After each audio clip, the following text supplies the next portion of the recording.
18 karat white gold. Carla Abellana nagsalita na sa wakas tungkol sa hiwalayan nila ng asawang si Tom Rodriguez. Ginulat ni Carla ang maraming netizens dahil sa kanyang mga pinakawalang pagbubunyag laban sa nakahiwalayang asawa.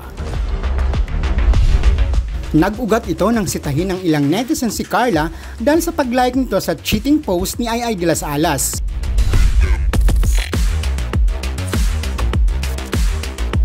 Paliwanag ni Carla, ayaw na niya ng negativity sa buhay, kaya dinilit na rin niya ang ilang negatibong komento sa kanyang YouTube vlog.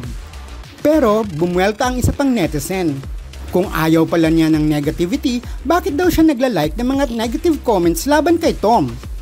Sana raw, hinayaan na muna niya magpaliwanag si Tom kung nagkasala man ito at para hindi na nauwi sa hiwalayan ang kanilang relasyon. Sagot ni Carla, "Opo, nag-like po ako. Pero yun lang po ang ginawa ko. Hindi ko na po yun inulit. Ang taong lubos na nasaktan, hirap mong pigilang hindi ilabas ang galit sa anumang paraan." Sabi pa ni Carla tungkol sa hiwalayan nila ni Tom, "I was disrespected. I was betrayed. I was lied to.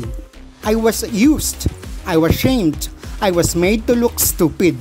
Kung sana hanggang dun lang po, makakabangon din po ako balang araw." Ang labis pa raw niyang ikinagalit ay ang pagdamay sa kanyang pamilya sa usapin nilang mag-asawa. Pero para gawan pa po ako at ng pamilya ko ng mas marami pang kasamaan at kataksilan sa mga sumunod na araw, linggo at buwan, sobra-sobra na po ang sakit at pagdurog ng puso at pagkatao ko. Pero bukod po doon, wala po akong ginawang masama kay Tom.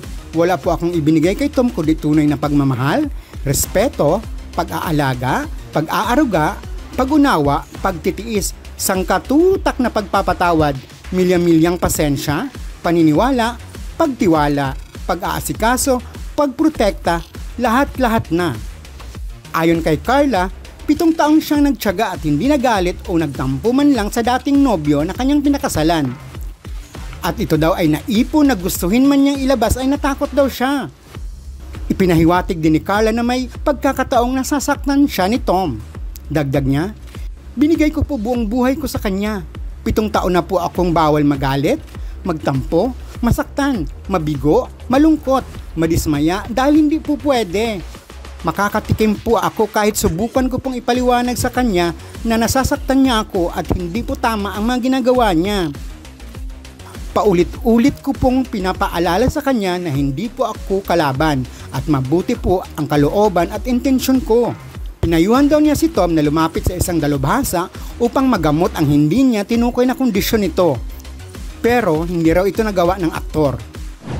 Pinakasalan niya si Tom dahil gusto niya itong alagaan at gumaling.